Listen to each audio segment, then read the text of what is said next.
cry. He's a family guy.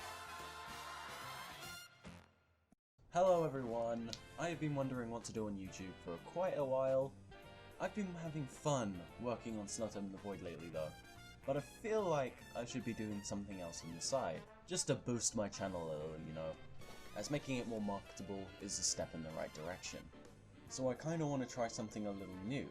From now on, I really want to talk about Family Guy each time an episode airs, because I keep up with the show still and I feel like it gets way too much hate due to the amount of duds it has produced in the past, particularly in Season 12. So what a way to start off this new review segment than with Wild Wild West, an episode set to replace Mae West, who passed away some time ago when Adam West, his voice actor, died. It's still very sad to see such a talent go like that, and I'm happy he's in a better place now. So, anyway, on to the review. So this episode kicks off with Lois getting angry over the town that has fallen to shit, and it really needs a new mayor. Lois decides that it would be a good idea to host a meeting to figure out who should actually run for mayor. At said meeting, Lois decides that the librarian named L. Hitler should run for mayor. Yes, that is her name. Despite it being revealed as Joanne earlier in the show, but then again, this is Family Guy, and that L. Hitler joke was pretty funny, so I'm not complaining. I'm sorry, I don't even know your name. L Hitler. No relation. L. Hitler. Huh? Let's all say hi to L. Hitler. Hi, L. Hitler. Although I like continuity, so let's try and stick to that. At the bar, Peter thinks of a different candidate for mayor, Wild West, voiced by Sam Elliott.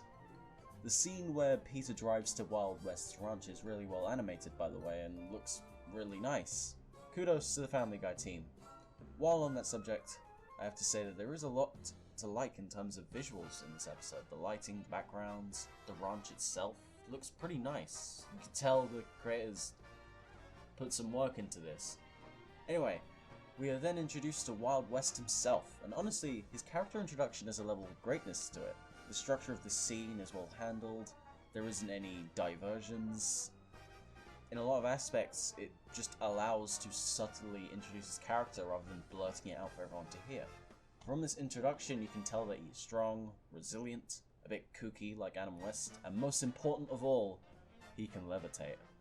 Can I tell you a secret, Peter? I can levitate. No way, can you show me? No, that is true.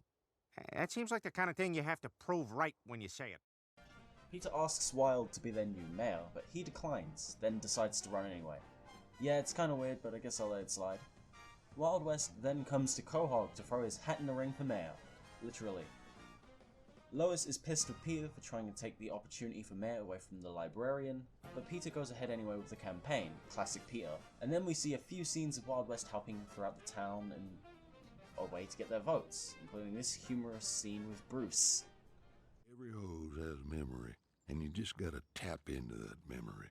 You see this kink here? I do see that kink.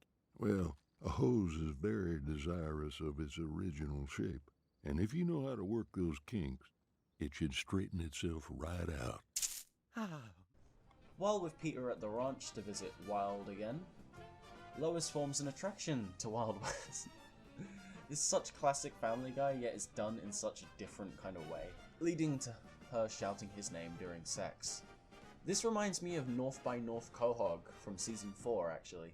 Yeah, it could be a callback, or it could just be treading old ground, but at least this is done in a different way. This leads to Peter wanting to help the librarian instead due to jealousy. Again, classic Family Guy stuff, really. While it's a bit predictable, the standout here is the comedy, such as Morgan Freeman's regrets about being in Ted 2, ironically, Elle's fascination with Garfield collectibles, and this funny scene where Peter tries to cut off Wild's mustache. Let's see how popular you are when I cut off your mustache.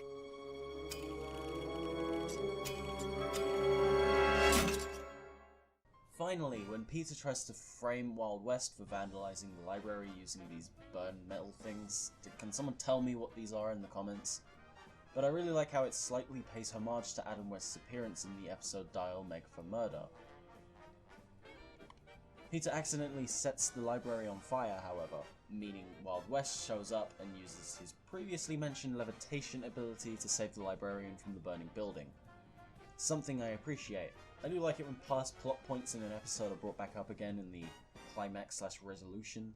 It gives the episode's writing a little bit more of a more tight feel to it. I like it. Wild West ends up winning the election due to his heroic act, making him the new mayor of Quahog, meaning no, he isn't killed off in the episode, he isn't magically sent away, or they don't end up hating him, meaning he can't be the mayor, he doesn't lose. They changed the status quo in a way that is meaningful, and it sticks, apparently due to the creators have announced that he does appear throughout the season, so that's good. While I'll be happy to give this episode a B+ with the rate it's going, the episode's ending is truly what makes this episode A tier for me. Check out the song in the description, I uploaded it a few days ago. Anyway, with that said, time for my final thoughts. Overall, this episode has a well-structured story, good jokes, and some dashes of good visuals. While it does have a few inconsistencies and weird writing decisions here and there, and kind of predictable at points, this episode is mainly good. There is pretty much no filler, and there is no cutaways, which is also good. I give the episode an A. A for Adam West RIP. Thank you for watching. I'll see you next time for the next review. Adios.